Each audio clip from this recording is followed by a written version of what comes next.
जागरण सुनने वालों को मिलता है। तो चलिए एक हाजिरी माँ ज्वाला माँ वैष्णो रानी के चरणों में लेके चलते हैं और तारा रानी की कथा शुरू करते हैं। सुन लो को लगी सुनाने कथा में तारा रानी की, सुन लो को लगी सुनाने कथा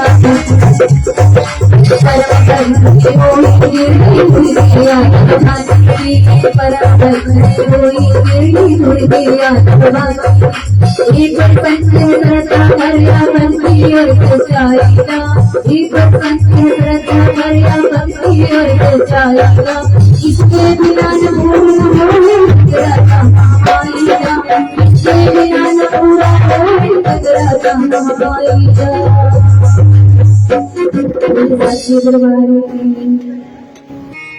माँ तारा रानी की कथा के बीच में 501 बार जयकारा लगवाऊंगी।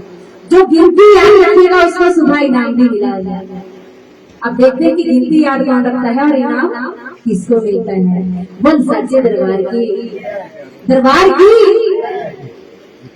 तो तारा रानी को प्रसन्न, जैसे तो हर जागरण में कहीं भी जागरण हो, चाहे हिमाचल में हो चाहे हिमाचल से बाहर हो, तारा रानी का प्रसन्न हर जागरण में सुनाया जाता है।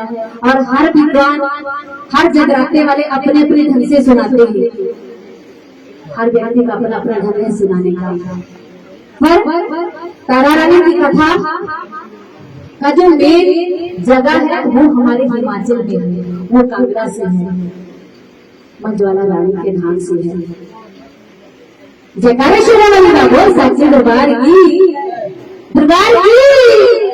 जयकारा जब भी लगाए दोनों हाथ खड़ा करके लगाए।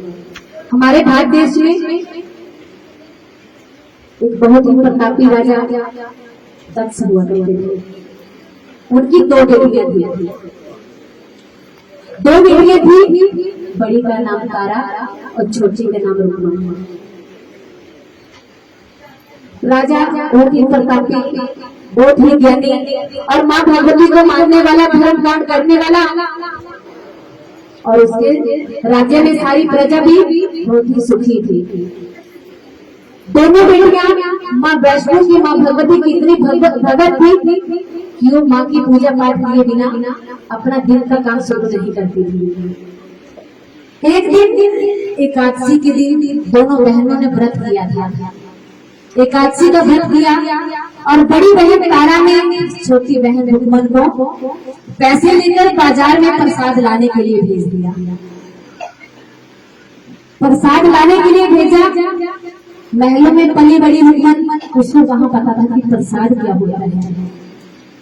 और उसने आधे पैसों से प्रसाद जो था, कहीं कसाई की दुकान थी और वहां उसने कसाई जैसे आवाज लगा रहा था कि वहां प्रसाद ले लो, वहां प्रसाद ले लो, उसने वो कसाई से मीट लेके खा लिया। कसाई से मीट लेके खा लिया। वापस तारा के पास महलों में आ गई। आधे पैसों का जो कसाई के साथ से मीट लेके आई थी वो अपने बड़ी बहन तारा को भी दे दिया। तारा ने देखा कि पापी तूने क्या किया। कहती बहन वहां बाजार में एक दुकानदार आवाज लगा रहा था, महाप्रसाद ले लो, महाप्रसाद ले लो, और मैं महाप्रसाद लेके आ गया। वो सच्चे दरबार की तारा गुस्से से आग उजला हो गया। कहती पापी तूने क्या किया। एकादशी का व्रत था, मांस मजरा का भोग करके आ गई, मांस का भोग करके आ गई। तूने नीचों का काम किया है और जा, मैं तुझे श्राप देती हूँ, तू नीच योनि में जन्म ले। वो सच्चे दरबार की तारा ने श्राप दे दिया कि तू नीचों के घर में जन्म ले, नीच योनि में जन्म ले। अब रुक्मन ने दोनों हाथ जोड़ के तारा का श्राप तो मान लिया, पर आंखों में आंसू भर के कहने लगी कि हे बहन तूने श्राप तो मुझे दे दिया, पर इस श्राप से निकलने का कोई उपाय भी मुझे बता दे। तारा बड़ी बहन की दया आ गई। तारा ने कहा कि पापी काम तो तूने नीच का किया है, पर जा तो जब भी किसी परोपकार का काम करेगी तो तेरे नीच योनि का अंत हो जाएगा। बोल सच्चे दरबार की रुक्मन ने तारा की बात मान ली और उसी बीच योनि का श्राप की वजह से रुक्मन छिपकली बन गई। सबसे उधर अयोध्या में पांडवों का रास्ता कहाँ था? कहाँ? अयोध्या में पांडवों का राजधानी था। अयोध्या में राम राज था। मैं यही देख रही कि भक्त का दिमाग कहाँ है। मैंने तो बोला आपको तो पता होना चाहिए। पांडव कहाँ थे? हस्तिनापुर में। बस सच्चे दरबार की दिल और दिमाग यहाँ रखे हैं। हस्तिनापुर में पांडवों का राज था और पांडवों की सभा में जुआ चल रहा था। उधर बात भगवती अपने बाहर शेर पे सवार होकर अपनी नदी से घूमते घूमते पांडवों की हस्तिनापुर में आ गई। पांडवों की हस्तिनापुर में आई साक्षात में कौन थे? लंगर वीर जी। लंगर वीर हमेशा माँ के आगे चलते हैं। माँ की सेवा का दायित्व किसको है? लंगर वीर को, बजरंगबली को। तो बजरंगबली माँ से सवाल करते हैं कि ये माँ तू अपना शेर से जाके कहाँ जा रही है? कैसे कहते हैं? कहाँ चली माँ शेर से जाके,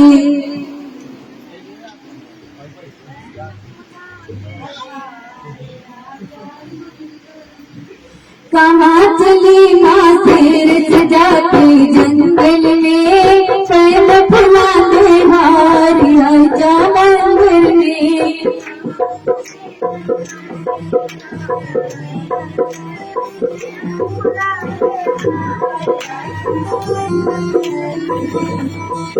कहाँ चली माँ शेर से जाके जंगल में पैर फुलाने हारी आजा मंदिर में।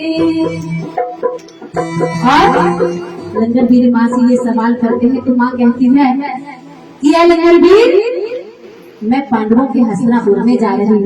वो मेरे बहुत ही परम भक्त है और मैं वहां जा रही हूँ। लंगर वीर कहता है कि माँ अगर वो तेरे भक्त है तो वो भी तो तेरे धाम आ सकते हैं। कहते नहीं, आज मैं उनसे नहीं खुद जाऊंगा। और माँ शेर पे सवार होके हस्तिनापुर के बगीचों में चली जाती है और लंगर वीर को आदेश देती है कि लंगर वीर जाके हस्तिनापुर में महलों में महाराज को संदेशा दे दो कि माँ आपके बगीचे में बैठी है और माँ के दर्शन कर लेंगे। अब अंदर जुआ की सभा चली है। जुए की सभा चली है और दरवाजे पे पहरा कौन दे रहा है? भीमसेन जी। और उधर युधिष्ठिर जुआ जीत रहे हैं। भीमसेन जी को घमंड आ जाता है कि हमारी बाजी जीत रही है और वो जुए का आनंद ले रही है। उधर लंगर वीर जी कहते हैं कि भीमसेन जी माँ आपके बगीचे में आई है तो महाराज को आदेश दीजिए, महाराज से विनम्र प्रार्थना कीजिए कि माँ के दर्शन कर ले। और भीमसेन ने क्या करा कि गुस्से में लंगर वीर को भगा दिया। क्यों? लंगर वीर बूढ़े के भेष में आए थे, वो अपने असली भेष में नहीं थे। माँ ने आदेश दिया था कि बूढ़े के भेष में जाओ। उन्होंने बूढ़े को धक्का दे दिया, बूढ़े अपने रास्ते जा। और लंगर वीर जाके माँ को कह देते कि माँ आप तो कहते थे कि पांडव मेरे भक्त हैं, पर उन्होंने तो मना कर दिया, आपके दर्शन के लिए मना कर दिया। माँ ने जब इतनी बात सुनी, माँ जिसकी पीठ से लड़ती है उसको लाठी भी जोर से मारती है। हमेशा याद रखना, जिसको लाठी जोर की पड़ती है ना, समझ लो कि माँ भगवती परीक्षा भी ले रही है। और मालिक हमेशा साथ उसी के होता है जिसकी परीक्षा होती है। और जैसे ही माँ ने सुना और वो कहेगी कि ठीक है, अगर तुम लोग अपने जुए में व्यस्त हो तो आज के बाद तुम्हारा बुरा वक्त शुरू हो गया हो। सच्चे दरबार की इंसान का जब बुरा वक्त शुरू होता है तो उसकी बुद्धि सबसे पहले साथ छोड़ती है। और यही हाल पांडवों का हुआ और माँ वापस अपने धाम में लौट गई। सच्चे दरबार की माँ अपने धाम में लौट गई और माँ के श्राप की वजह से पांडवों का हारना शुरू हो गया। और धीरे धीरे राजपाट से हारते हुए बात कहाँ तक आ गई? द्रौपदी तक। और पांडवों ने जुए में द्रौपदी को बिगाड़ दिया। द्रौपदी को हारा, 13 वर्ष का वनवास और 1 वर्ष का अज्ञातवास हो गया। भरी सभा में आदेश हुआ कि शासन को दिया दुशासन, जा और द्रौपदी की साड़ी खींच ली। द्रौपदी ने अपने 5 पतियों के साथ अपने 5 पांडवों को देखा कि कोई तो मेरी लाज बचाएगा। द्रौपदी के 5 पांडव थे, 5 पति थे। क्यों थे? बाबा भोले का वरदान था। वो बाबा भोले की गर्दन थी और उसने भोले से वरदान मांगा था कि बाबा मुझे ऐसा वरदान दीजिए कि मेरा पति सबसे शक्तिशाली हो। तथास्तु। मेरा पति सबसे ज्यादा बुद्धिमान हो। तथास्तु। मेरा पति सबसे बड़ा धनुर्धारी हो। तथास्तु। मेरा पति सबसे बड़ा बलवान हो। मतलब 5 जो उसने वरदान मांगे वो 5 पांडवों में मिले। क्यों? एक इंसान में कभी भी 5 गुण बराबर नहीं होते। कोई इंसान सर्वगुण संपन्न नहीं होता। उसी वरदान से माता द्रौपदी को 5 पतियों का वरदान मिला था। तो जब द्रौपदी ने 5 पतियों की तरफ देखा, सबने अपनी अपनी गर्दन झुका ली। कोई बड़ी सभा में द्रौपदी की लाज बचाने नहीं आया। और जब उसने देखा कि अब मेरी लाज जाने वाली है, तो उसने किसको पुकारा? कान्हा जी को। किस तरह से? भरी सभा विच वाजा मारे द्रौपदी नारी रे, भरी सभा विच वाजा मारे द्रौपदी नारी रे, मेरी जाति लाज रखियो मेरे कृष्ण मुरारी रे, मेरी जाति लाज रखियो मेरे कृष्ण मुरारी रे। भरी सभा विच कृष्ण मुरारी चीर गुड़ाते ने, चीर गुड़ाते ने, मेरा दिल तड़पता है रोते ने, मेरा दिल तड़पता है रोते ने। तू क्या जाने सावरिया क्या टुकड़े होते ने, क्या टुकड़े होते ने, मेरा दिल तड़पता है रोते ने, मेरा दिल तड़पता है रोते ने। और कान्हा जी माँ द्रौपदी का चीर बनाने के लिए आ जाते हैं और भरी सभा में द्रौपदी की लाज बचाते हैं। पांडवों को वनवास हो गया और उधर वो माँ की शरण में जा पहुंचे। माँ की शरण में जाके पहुंचे। जब भीमसेन से पता लगा कि भीमसेन ने ऐसा करा था, तो माँ की शरण में जा पहुंचे और माँ से विनती करने लगे कि या मेरी माँ, हमारे से भूल हो गई है। माँ ने फिर आदेश दिया कि जाओ और जगह जगह जाके मेरे मंदिर बनाओ और मेरे नाम का भंडारा करो, बोल सच्चे दरबार की। और सबसे पहले पांडवों ने सबसे पहले माँ का मंदिर कहाँ बनाया था? राजकोट कांगड़ा में। पांडवों के वनवास का सबसे पहला मंदिर था राजकोट कांगड़ा का। सबसे पहला मंदिर बना है वो पांडवों ने बनाया था। और धीरे धीरे पांडव अपने वनवास टाइम के वनवास के समय में मंदिर बनाते गए, हवन करते गए, भंडारे करते रहे। वक्त बीतता गया, वक्त बीतता गया और एक समय ऐसा आया कि पांडवों ने अश्वमेध किया, हवन रचाया, भंडारा रचाया। और भंडारे में जो 33 करोड़ देवी देवता ही सबको निमंत्रण दिया, वो सबसे दरबार की सबको निमंत्रण दिया। और निमंत्रण के लिए एक व्यक्ति को ऋषि दुर्वासा के पास में भेज दिया। ऋषि दुर्वासा ने जब देखा कि पांडव मेरे लिए न्योता देने खुद नहीं आए, तो उन्होंने निमंत्रण देने वाले को पूछा कि पांडव क्यों नहीं आए, मुझे न्योता देने क्यों नहीं आए, मुझे तुम्हारे पास न्योता दिया है, मुझे तुम्हारा न्योता मंजूर नहीं है। वो सच्चे दरबार की कथा में बैठे हुए आस पड़ोस वालों को हिलाते रहे, बीच वालों को नींद आ रही है। वो सच्चे दरबार की ऋषि दुर्वासा क्रोधी बढ़ गए कि मुझे पांडवों ने खुद न्योता नहीं दिया और ये मेरा अपमान है। ऋषि दुर्वासा इतने क्रोधित ऋषि थे कि वो किसी भी वक्त गुस्से में श्राप दे दिया करते थे, पर उनके श्राप कभी भी गलत नहीं होते थे, उनका दूरदृष्टि का परिणाम होता था। उन्होंने उस चीज को अपना अपमान समझा और उन्होंने संकल्प बना लिया कि मैं पांडवों के भंडारे में नहीं जाऊंगा और मैं उस भंडारे को पूरा होना नहीं दूंगा।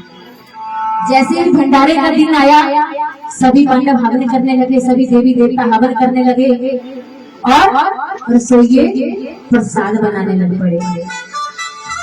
प्रसाद बन गया। ऋषि दुर्वासा ने क्या करा, बाज का रूप बनाया,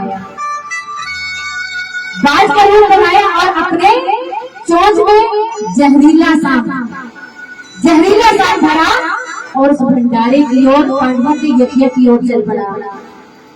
देखता है कि जब रसोइयों की दृष्टि कहीं दूसरी तरफ बंट गई है, तो ऋषि दुर्वासा ने क्या किया कि वो मरा हुआ जहरीला सांप उस खीर के कड़ाहे में भंडारे में डाल दिया। वो सच्चे दरबार की भंडारे में सांप डाला और ऋषि दुर्वासा वापस चले गए। कोई नहीं देख रहा था, देख रहा था तो कौन, वो छिपकली, जिसका वो दूसरा जन्म श्राप के कारण, किसका श्राप था, देवी तारा का, बहन तारा का। वो दीवार के साथ लगी हुई छिपकली वो सारा दृश्य देख रही थी। उसने देखा इस खीर के कड़ाहे में सांप गिर गया, अगर इस खीर को इस सारे ऋषि मुनि देवी देवता खाएंगे तो इनका तो विनाश हो जाएगा और सारे पांडवों को इनका पाप लगेगा। उसने क्या करा, उसने देखा कि अगर मैं अब इसको बचाने की कोशिश करूंगी तो ये मेरे बस में नहीं आएगा। जब उसने देखा कि भंडारा बांटने का समय आ गया और रसोई उस खीर के कड़ाहे में हिलाने लगे, कड़छी चलाने लगे, तो दीवार के ऊपर बैठी हुई छिपकली उस खीर के कड़ाहे में कूद गई। वो सच्चे दरबार की, उसको बहन तारा की बात याद आ गई कि परोपकार करेगी तो तेरी इस नीच योनि से जो है मुक्ति मिल जाएगी। और उसी बात याद आते ही उसने खीर के कड़ाहे में अपनी जान दे दी कि मेरी जान दे कि अगर इतनों की जान बचती है तो इससे बड़ा परोपकार क्या होगा। जैसे ही रसोइयों ने देखा इस खीर के कड़ाहे में छिपकली गिर गई, उन्होंने छिपकली को भला बुरा कह दिया, क्या नीच, तूने तो नीचों का काम कर दिया, तूने ब्राह्मणों का भोज खत्म कर दिया, सिलाफत कर दिया, गंदा कर दिया। उन्होंने पांडवों से कहा कि महाराज, भंडारे की खीर छिपकली ने खराब कर दी है। पांडवों ने आदेश दिया इस खीर के कड़ाहे को किसी ऐसी जगह जैसे खड्डे में डालो, किसी कोई जीव जंतु ना खाए। रसोइये चले गए, खड्डा खोदा गया। जब उस खड्डे में खीर के कड़ाहे को पलटा गया तो उस खीर के कड़ाहे से क्या मिला, है जी, है जी, सांप जो ऋषि दुर्वासा ने डाला था। उस खीर के कड़ाहे में से वो मरा हुआ सांप जब रसोइयों ने देखा, उन्होंने सारा हाल पांडवों को सुना दिया, सारी देवी देवताओं को सुना दिया और सारी देवी देवता पश्चाताप करने लगे कि हमने बेकार में छिपकली को भला बुरा कहा, इसने हमारी जान बचाने के लिए ही खीर के कड़ाहे में छलांग लगाई थी। अगर ये विष भरी खीर हम लोग खा लेते तो मृत्यु का बोझ बन चुके होंगे। सभी देवी देवताओं ने छिपकली को वरदान दिया कि हमारा श्राप का फलीभूत होगा, नीचों के घर में तो तेरा जाना होगा, पर तुझे आशीर्वाद ये है कि तू सबसे अच्छी योनि इंसान योनि में जन्म लेगी। सच्चे दरबार की।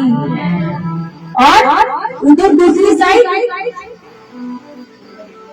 हिमाचल में राजा सुपर्स जो बहुत ही पंडित माँ भगवती को मानने वाले थे, उनके घर में कोई संतान नहीं थी। वो दिन रात माँ की भक्ति करते, प्रजा सारी सुखी थी, पर जब भी माँ की भक्ति करते तो दिल में दुख था कि ये माँ मुझे एक संतान दे दे ताकि मैं भी संतान का सुख भोग सकूं, मैं भी संतान का सुख भोग सकूं और मेरा नाम लेने वाला भी कोई हो, मेरा बस चलाने वाला भी कोई हो। माने राजा स्पर्श की पुकार सुनी और सपन में दर्शन दिए कि है राजन, मैं तेरी भक्ति से, तेरी तपस्या से प्रसन्न हूँ। मैं तुझे वरदान देती हूँ कि तेरे घर में 2 पुत्रियां होंगी। सच्चे दरबार की राजा का स्वप्न टूटा, बहुत खुश हुआ। वैसे ही दिन रात बाकी भक्ति करता रहा। धीरे धीरे वक्त बीतता गया, वक्त बीतता गया और 10 महीनों के बाद राजा के घर में एक सुंदर सी कन्या ने जन्म लिया। वो सच्चे दरबार की कन्या ने जन्म लिया। पूरे महलों में खुशी छा गई। राजा ने पंडितों को बुलाया, ब्राह्मणों को बुलाया कि इस कन्या का जन्म कुंडली देखिए, इस कन्या का ग्रह देखिए, मेरे घर में कन्या का आगमन हुआ है। सारे राज पंडित, राज पुरोहित बुलाए गए। पंडितों ने कुंडली देखी और पंडितों ने राजा से कहा कि ये राजन, तेरी ये कन्या बहुत ही सौभाग्यशाली है, बहुत ही गुणों वाली है। ये कन्या तेरा नाम रोशन करेगी। ये कन्या जिस घर में जाएगी उस घर का नाम रोशन करेगी, तेरे कुल को नाम रोशन करेगी। इस कन्या का भाग्य तारों की तरह है, चांद की तरह है, इसलिए इसका नाम तारा रखा जाता है। बोल सच्चे दरबार की बेटी का नाम पड़ गया तारा। धीरे धीरे वक्त बीतता गया, बेटी बड़ी होती गई और कुछ समय के बाद राजा के महलों में फिर से खुशी की लहर आई। दूसरी बेटी ने फिर से जन्म ले लिया। बोल सच्चे दरबार की दूसरी बेटी ने जन्म लिया। महलों में घनघोर अंधेरा छा गया। गीदड़ सियार आवाजें लगाने लगे, बुरे बड़े अपशगुन होने लगे। राजा डर गया। राजा ने पंडितों को बुलाया, ब्राह्मणों को बुलाया कि मेरे घर में कन्या का आगमन हुआ है, इसके ग्रह देखिए, इसके नक्षत्र देखिए और इसकी कुंडली बनाइए। ब्राह्मणों ने कुंडली देखी और ब्राह्मण कुछ बोल ना पाए। राजा ने पंडितों को आदेश दिया कि ब्राह्मण देवता बताइए इस कन्या के भाग्य में क्या है जो मेरे महलों में अंधेरा छा गया। ब्राह्मणों ने राजा को कहा कि ये राजन, तेरी ये बेटी दुर्भाग्य लेके पैदा हुई है। अगर ये बेटी तेरे राज्य में रहेगी, तेरे राज्य का नाश हो जाएगा। इस बेटी के नीच ग्रह है, इसलिए ऐसा कर कि इस बेटी को मार दें। वो सच्चे दरबार। राजा ने जैसे ही सुना कि पंडित कह रहे कि बेटी को मारते, बेटी को मारने का पाप वो हत्या के बराबर होता है। एक बेटी को मारने का पाप वो हत्या के बराबर होता है। मैं बेटी को मार नहीं सकता। अगर कोई दूसरा उपाय है तो आप उपाय बताइए। पंडितों ने सोचा कि राजा बेटी को मारेगा तो अब क्या किया जाएगा। तो पंडित जो विद्वान थे उन्होंने सलाह दी कि राजा लकड़ी का संदूक बनाओ और उस संदूक के बीच में हीरे मोती अंदर बाहर लगवा के इस बेटी को संदूक में डाल के नदी में बहा दो। सच्चे भगवान की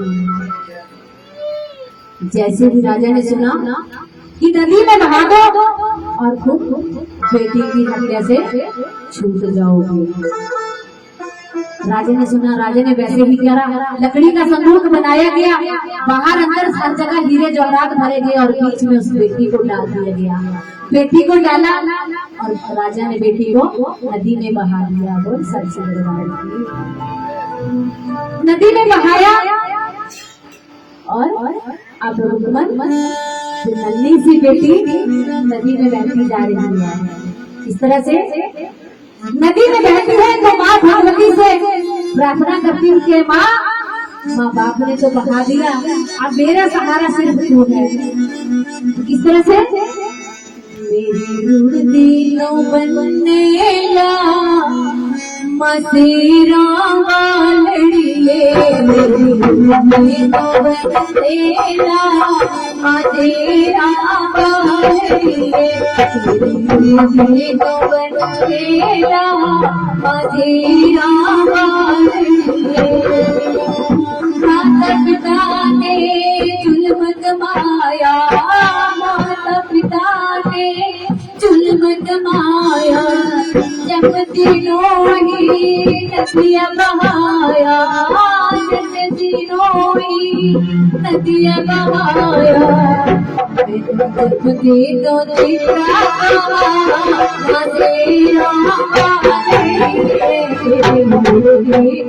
बनेला मसीरा दिन बीतता गया, रात बीतती गई। और उधर जिस पंडित ने वो सलाह दी थी कि पंडित इस संदूक में हीरे जवाहरात भर दे, वो पंडित उसी संदूक के पीछे पीछे नदी के किनारे चलता रहा, पर उसकी हिम्मत नदी में उतरने के लिए नहीं पड़ी। जैसे ही देखा कि सुबह का वक्त हो गया, सुबह के वक्त किनारे पे एक भील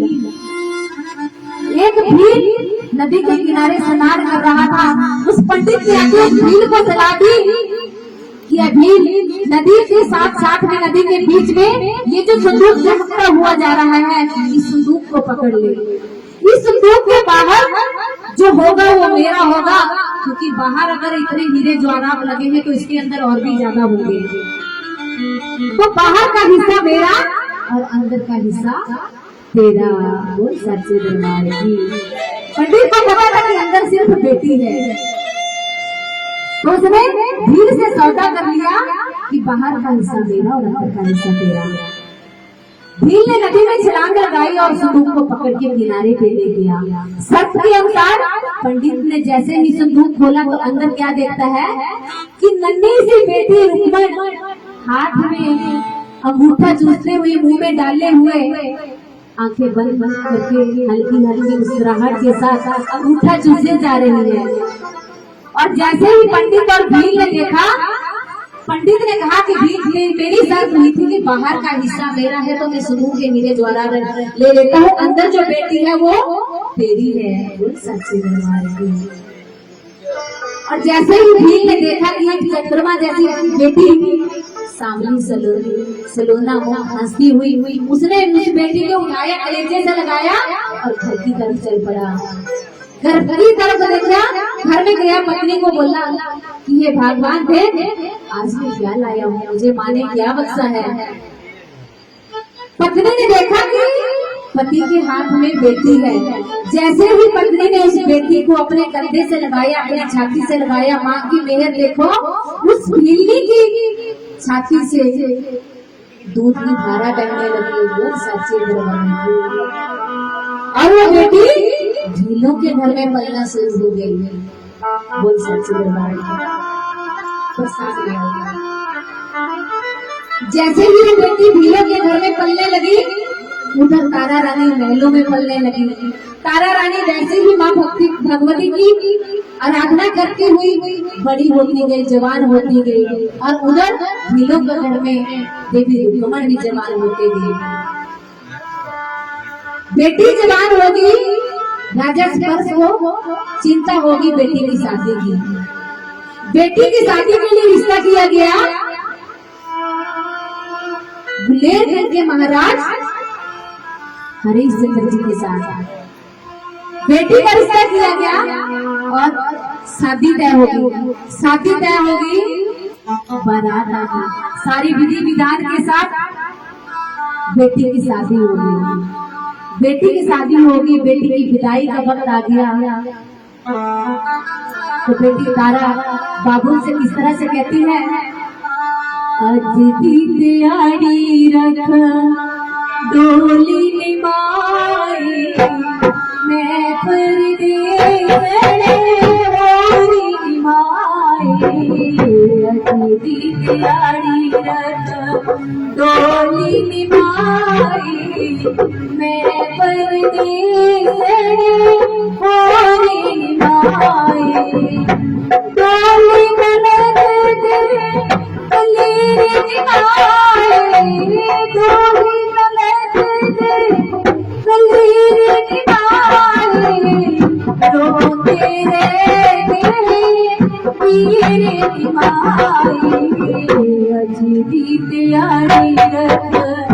डोली डोली निभाई, मैं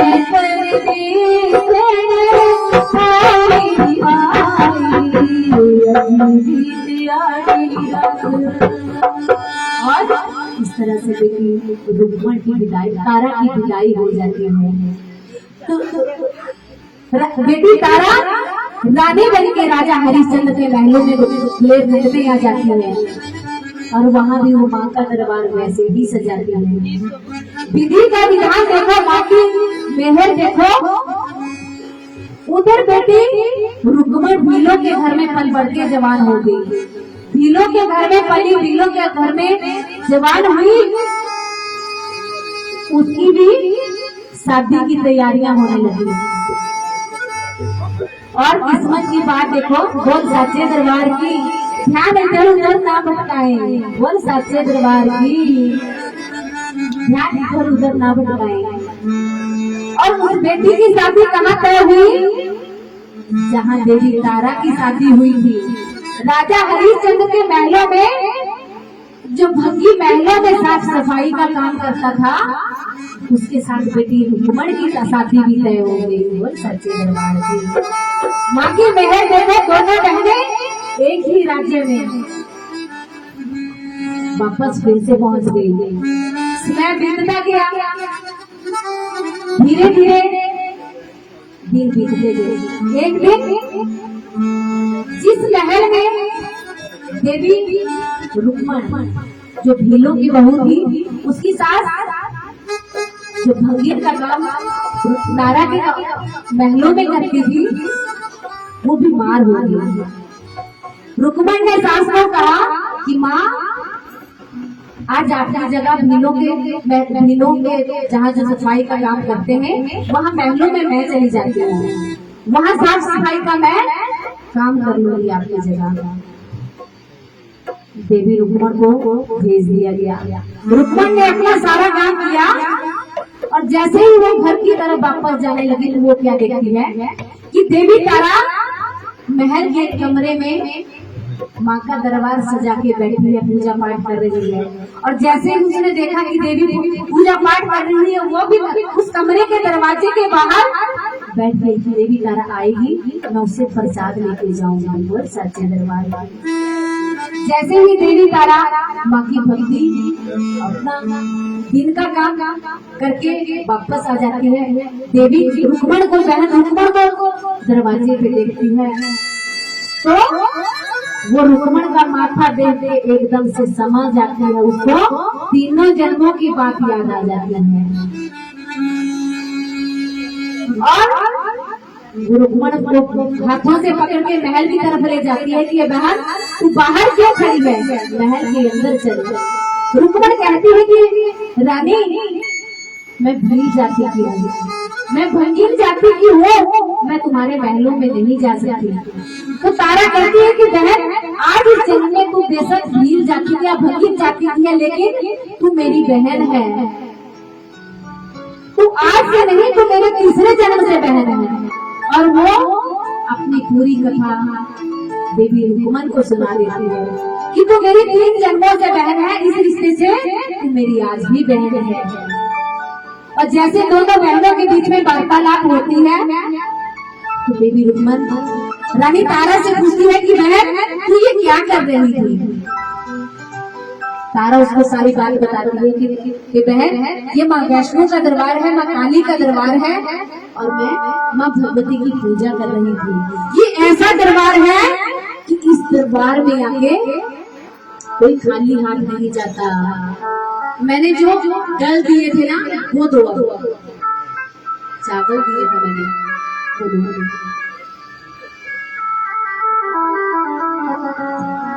देके गई थी। उसने बोला बोल सच्चे दरबार की।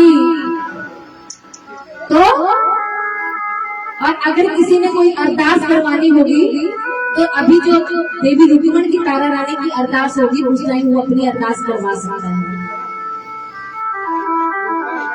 तो देवी रुक्मण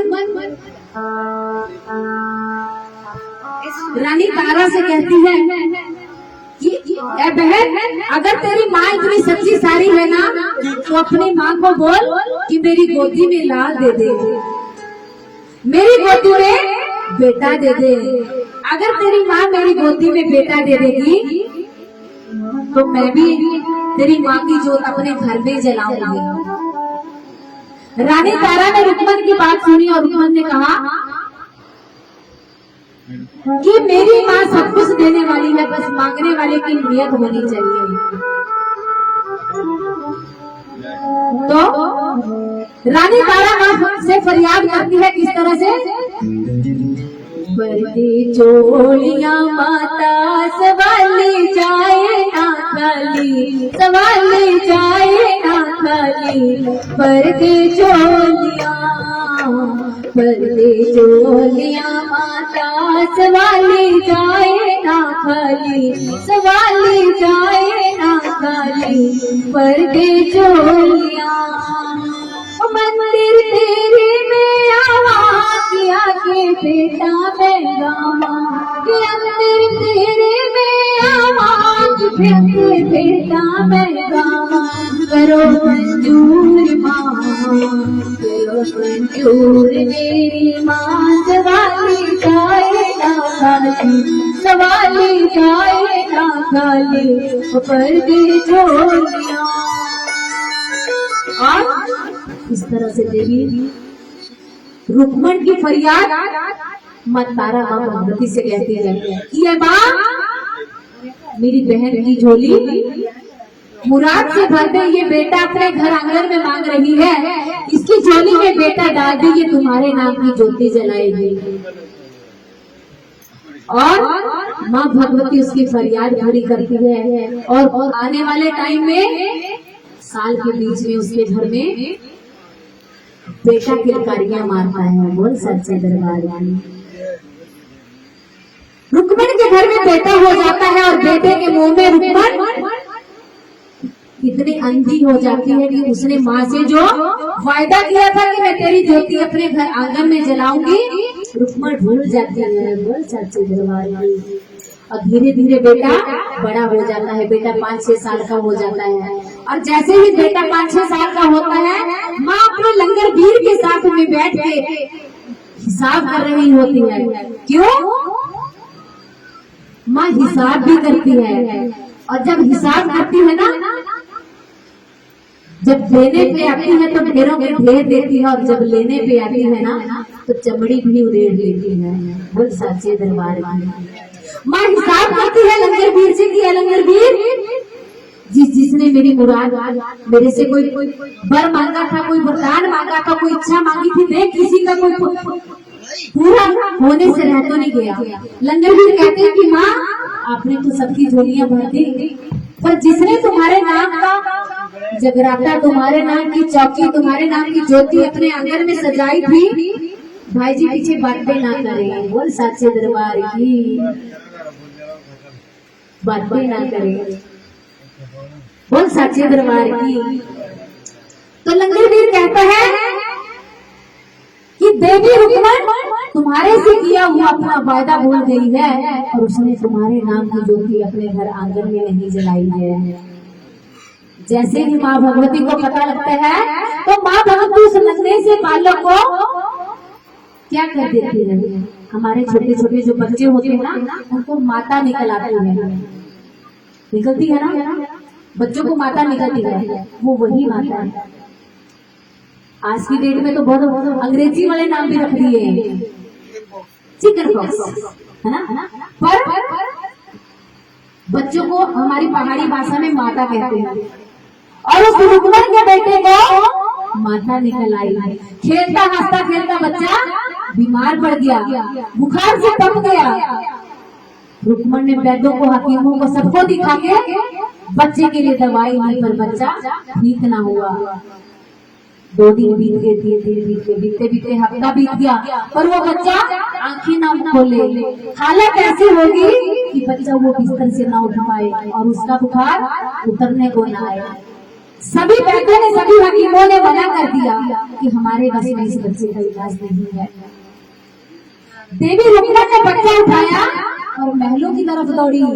बहन तारा की याद आ गई। बहन तारा की झोली में बच्चा डाल दिया कि बहन तूने ये बच्चा मुझे माँ से दिलवाया था, आज मेरे बच्चे को बचा जा। जैसे ही देवी तारा ने बच्चा देखा, देवी तारा को याद आ गई। उसने कहा कि बहन, बच्चा तो तुझे माँ ने दिया था, माँ से दिलवाया था, पर तूने उस माँ को याद किया जिस माँ ने तुझे बच्चा दिया था। तूने तो उस माँ को ही भुला दिया जिस माँ ने तेरी झोली भरी करी। बोल सच्चे दरबार की। जैसे ही तारा ने कहा कि तूने इस माँ को बुला दिया, रुक्मण को बात याद आ गई कि मैंने माँ की चौकी, माँ की जोत अपने घर में सजाने का माँ से वायदा किया था, मैं भूल गई। और रुक्मण ने कहा कि मैं अपनी गलती की माफी मांगती हूँ, मैं माँ की जोत अपने घर आंगन में सजाऊंगी, मेरा बच्चा सही सलामत हो जाएगा। रुक्मण ने माथा टिकाया बच्चे को और वहां से उठाया और अपने घर की तरफ चले गए। सुबह का वक्त हुआ, वही बेटा हंसता खेलता खेलने लगा। जैसे ही बच्चा खेलने लगा, रुक्मण तारा रानी के पास आ गई कि मुझे माँ का जगराता करवाना है।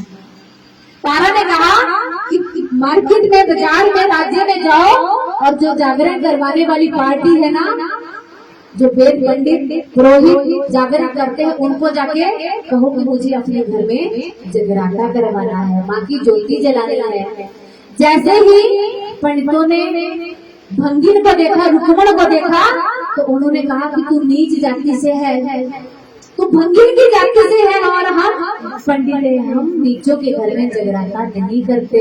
बोल सच्चे दरबार की। 60 सालों को हिलाते रहे। बोल सच्चे दरबार की। और उन्होंने मना कर दिया। रुक्मण फिर तारा के पास आ गई। तारा ने जवाब दिया कि जा पंडितों को क्या कि देवी तारा मेरे जागरण में आ रही है और सारे पंडित आएंगे। और देवी तारा ने क्या करा, रुक्मण को डल दे दिए। ये डल कब दिए जाते हैं, जब कोई पार्टी किसी के घर में जागरण सुखती है, क्योंकि आजकल जागरण ज्यादा सुखना के होते हैं। और पार्टी जब जागरण की डेट फिक्स कर देती है, जागरण करवाने वालों को ये चावल, हल्दी और कुमकुम से रंग के देती है, इनको डल कहा जाता है और ये पार्टी को दिए जाते हैं। तो इसका मतलब ये होता है कि परिवार वाले भी जागरण करवाने के लिए पक्के हो गए और पार्टी भी जागरण करने के लिए पक्की हो गई। इसको हम कर नहीं सकते। बोल सच्चे दरबार की। दरबार की। और जैसे ही रुक्मण राज्य में जाती है, पंडितों को कहती है कि देवी रुक्मण मेरे घर में जागरण करने के लिए आ जाती है। सभी पंडित, सभी राज के जो कर्मचारी थे, सारे रुक्मण के महलों, भंगिन के घर में जागरण के लिए तैयार हो जाते हैं। जगराते का दिन आ जाता है और ये बात राजा को जो नाई था सेन, उसके कानों में पहुंच जाती है और वो जाके तारा रानी को कह देता है कि तारा रानी। जैसे ही वो राजा के पास जाता है, राजा को कहता है कि राजन, तेरी रानी रुक्मण के महलों में, भंगिन के महलों में जागरण के लिए जा रही है।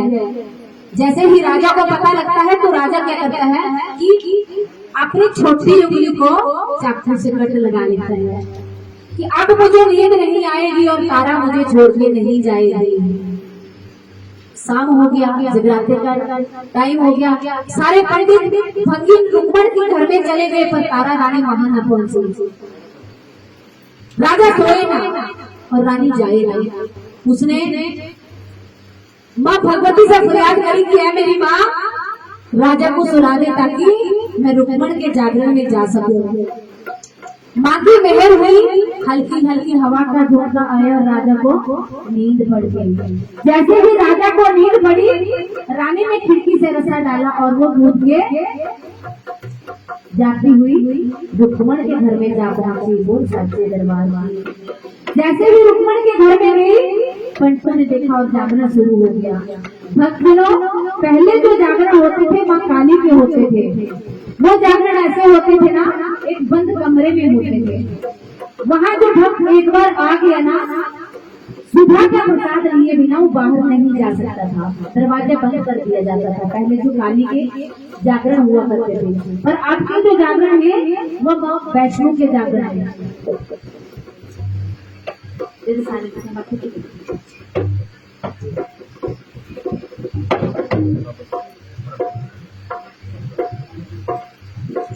और उन्होंने क्या करा, जागरण शुरू हुआ, पूरी रात जागरण चला और सुबह भोग का टाइम आया,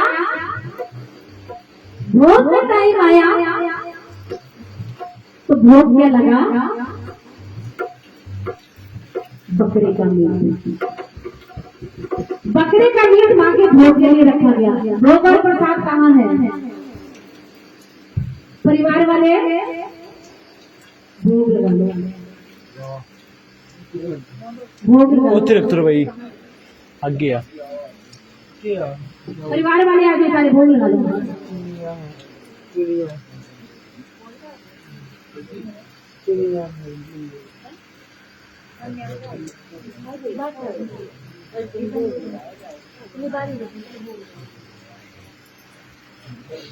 लालो मैया जी मेरा भोग गरीब दा, लालो मैया जी मेरा भोग गरीब दा, भोग गरीब दा प्रसाद गरीब दा, भोग गरीब दा प्रसाद गरीब दा, लालो मैया जी मेरा भोग गरीब दा, लालो मैया जी मेरा भोग गरीब दा। हे मैया जी कनो बिंदिया दिलोड़ है, हे मैया जी कनो बिंदिया दिलोड़ है, बिंदिया लया दूध के ऐतवार नो मेरा भोग गरीब दा, ललो मैया जी मेरा भोग गरीब दा, ललो मैया जी मेरा भोग गरीब, भोग गरीब दा प्रसाद गरीब दा, भोग गरीब दा प्रसाद गरीब दा, ललो मैया जी मेरा भोग गरीब दा, ललो मैया जी मेरा भोग गरीब दा। और माँ को भोग लगता है और वो भोग जो बकरे के मीट का था सभी भक्तों में बांट के तारा रानी की झोली में भी डाल दिया जाता है। जब तारा रानी को भोग दिया जाता है तो तारा रानी अपनी झोली आगे कर देती है, झोली में बकरे का मीट प्रसाद के रूप में जब डाला जाता है वो झोली बंद कर देती है। ये देख के पंडित कहते हैं कि ऐ रानी तूने भोग नहीं लगाया, और अगर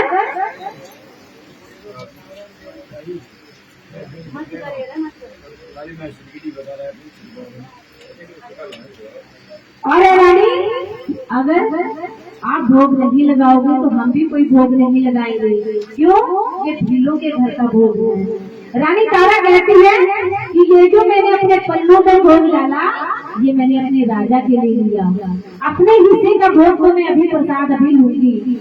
और जैसे ही रानी ने अपने हिस्से का प्रसाद लिया उसने वहाँ बैठ के वो प्रसाद खाया और माँ भगवती के चरणों में माथा टेक के जैसे ही वो वापस जाने लगी उधर राजा की नींद खुल गई थी और राजा आके दरवाजे के पास खड़ा होकर सारी बात देख रहा था, सारा सुन रहा था। जैसे ही राजा ने देखा कि रानी अंदर से बाहर निकल आई, राजा ने दरवाजा रोक दिया कि तारा तुम नीचों के घर में जागरण करके आई, प्रसाद खा के आई, तूने मेरे कुल को नीच कर दिया, अब मैं तुझे अपने महलों में लेके नहीं जाऊंगा। जैसे ही तारा ने ये बात सुनी तारा ने कहा कि राजन आपको मुझसे जो भी बात करनी है महलों में चल के करें, यहाँ बात ना करें। राजा तारा को लेके महलों की तरफ चल पड़ा और जैसे ही वो महलों में पहुंचा उसने तारा को जाके महलों के अंदर पकड़ लिया कि तारा बात ना करें, बोल सच्चे दरबार की, बोल सच्चे दरबार की, बात ना करें। राजा ने तारा को बाजू से पकड़ लिया कि तेरे जो पल्लू में है वो दिखा है, तो क्या लाई है भीलों के घर से। तारा कहती है कि माँ का भोग लाई हूँ, माँ का प्रसाद लेके आई है। राजा कहता है मुझे दिखा, और जैसे ही रानी ने वो पल्लू खोला उसमें क्या मिला, गरिए सारे मखाने। राजा ने जैसे ही देखा राजा गुस्से से आग बबूला हो गया कि रानी तू तो जादू करती है, मेरे सामने तेरे पल्लू में क्या डला था? बकरे का दूध। और आज अब जब मैं देख रहा हूँ कि इसमें गली अछुआरे बंदे की जादू करती है। तारा कहती है कि राजन ऐसी बात नहीं है, पतिदेव ऐसी बात नहीं है, ये माँ का प्रसाद है। कहता मुझे तेरी माँ पे भरोसा नहीं है।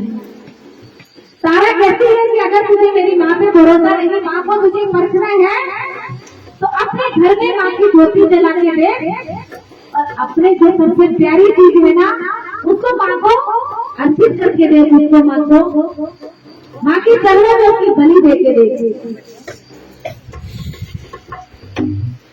राजा कहता है कि अगर तेरी माँ सच्ची है तो मैं तेरी माँ की ज्योति नहीं जलाऊंगा। अपनी माँ को बोल कि ज्योति बिल्कुल जलाए। शर्त लग जाती है राजा और तारा के बीच में।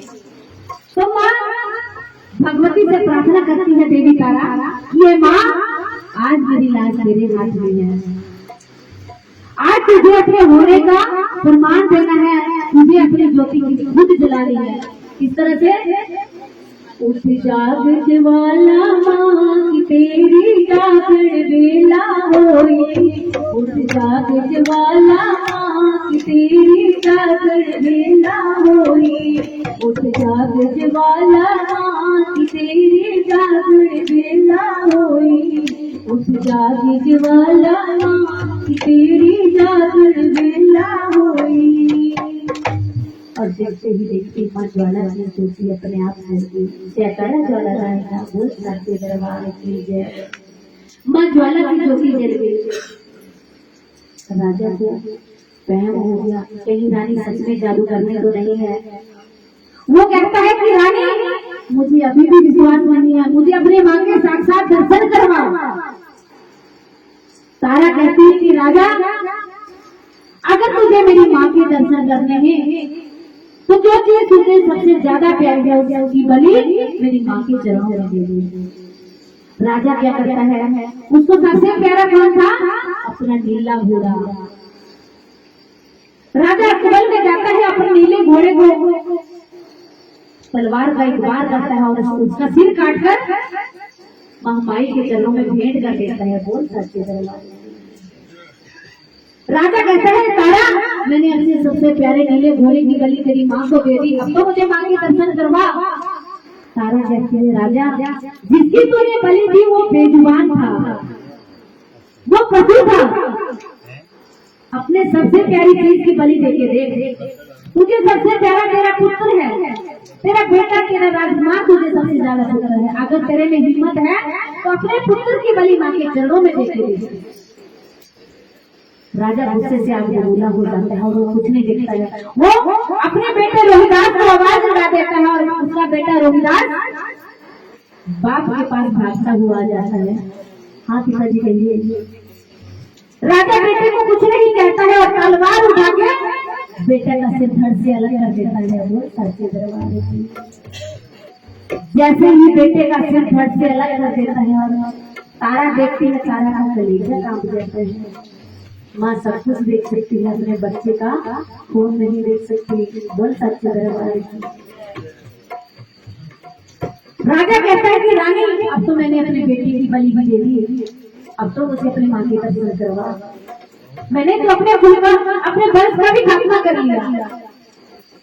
तारा कहती है कि राजा नहीं, ऐसे तुझे माँ के दर्शन नहीं होंगे। अब इस बेटे के मीट को टुकड़े टुकड़े काट और बलटोई कढ़ाई में डाल के इसको पका और माँ के आगे भोग लगा। राजा उस बेटे के शरीर के टुकड़े टुकड़े कर देता है और पतीले में डाल के पका देता है और माँ के आगे भोग की थाली सजा देता है। माँ के आगे भोग की थालियां सजती हैं। तारा कहती है राजा 3 नहीं 5 थालियां लगा। राजा 5 थालियां लगा देता है और 5 थालियां भोग के लिए लग जाती है। माँ को भोग का प्रसाद लग जाता है। जैसे ही एक थाली राजा को दी जाती है और एक थाली रानी खुद लेके बैठ जाती है। माँ को माथा देते हैं, माता प्रसाद खाने के लिए जैसे ही भोग लगाने के लिए बैठते हैं जैसे ही भोग का पहला निवाला राजा अपने मुख में डालता है, अपने बेटे की छोटी सी उंगली का नाखून राजा के दांत के नीचे आ जाता है। बोल सच्चे दरबार की। उंगली के नाखून जब दांत के नीचे आता है, राजा की आंखों से आंसू बहने लगते हैं। ये पापी तूने क्या किया, मेरे कुल का नाश करवा दिया। मुझे माँ के दर्शन तो नहीं हुआ, तूने कुल का नाश करवा दिया। और देवी तारा माँ से प्रार्थना करती कि माँ अब राजा को दर्शन दिखा दे। और माँ भगवती भक्त जब साक्षात रूप में महाराज हरिश्चंद्र को देवी तारा के साथ में दर्शन देती है। बोल सच्चे दरबार की। हरिश्चंद्र को दर्शन देती है और हरिश्चंद्र को कहती है कि हे राजन, जब तू पहले मुझे बुला रहा था तो अहंकार था तेरे अंदर, पर इन आंसुओं से तेरा अहंकार बह गया। अब तू प्रेम भाव से मुझे बुला रहा है। ऐसा कर कि ये जो 3 थालियां हैं, इनमें से एक थाली अपने बेटे के लिए दे। उसको आवाज लगा। राजा बेटे को आवाज लगाता है, बेटा नहीं, उसे फिर दौड़े दौड़े आता है और पिता के पास भोग लगाने के लिए थाली में बैठ जाता है। माँ आदेश देती है राजन, ये दूसरी थाली अपने नीले घोड़े को दे दिया। जैसे ही राजा अस्तबल में जाता है तो क्या देखता है कि उसका घोड़ा भी अस्तबल में हरा हरा घास खा रहा होता है। बेटा भी जीवित मिल जाता है, घोड़ा भी जीवित मिल जाता है। और राजा को विश्वास हो जाता है कि नहीं, माँ सच में है। राजा माँ से माफी मांगता है और कहता है कि माँ, मुझसे बड़ा पापी, मुझसे बड़ा अज्ञानी इस दुनिया में कोई नहीं है। जो मैंने तेरी सबसे बड़ी भक्तन के ऊपर सर किया, तो माँ आदेश देती है कि कलयुग में जब भी जागरण होगा, मेरी इस भक्तन तारा रानी की कथा जागरण में जरूर सुनवाई जाएगी। ये मेरा वरदान है। तारा रानी की कथा के बिना जो है जगराता संपूर्ण नहीं माना जाएगा। जब तारा रानी की माँ की बातें सुनती है तो तारा रानी कहती है कि माँ, वरदान तो मैंने मांग लिया, पर एक छोटा सा वरदान मैं और भी चाहूंगी।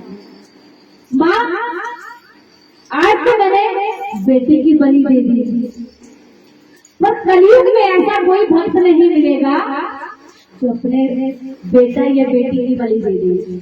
तुम्हारे चरणों में तुझे पाने के लिए अपने बेटे की बलि दे दी, ऐसे भक्त कोई नहीं मिलेगा। इसलिए कोई ऐसी भेंट बता जिससे तू आसानी से खुश हो जाए। तो माँ ने ये आशीर्वाद दिया कि घोड़े की जगह चने का प्रसाद बांटा जाएगा और मांस की जगह हलवे का प्रसाद जाएगा। छिलना और मखाने, हड्डियों के छिलना और मखाने। तो जब भी जागरण में होगा, किसी भी पशु की बलि नहीं दी जाएगी, किसी भी बच्चे की बलि नहीं जाएगी, सूखा प्रसाद मां को लगाया जाएगा। तो भक्तजनों, ये मां तारा की कथा छोटी मोटी टूटी फूटी जैसी मैंने कोशिश करी, कुछ समय के अभाव के कारण मैंने शॉर्ट करा, कुछ बारिश की वजह से शॉर्ट करा, और कुछ भक्त ऐसे हैं जिनको नींद भी लगी है। बहुत सच्चे दरबार की। तो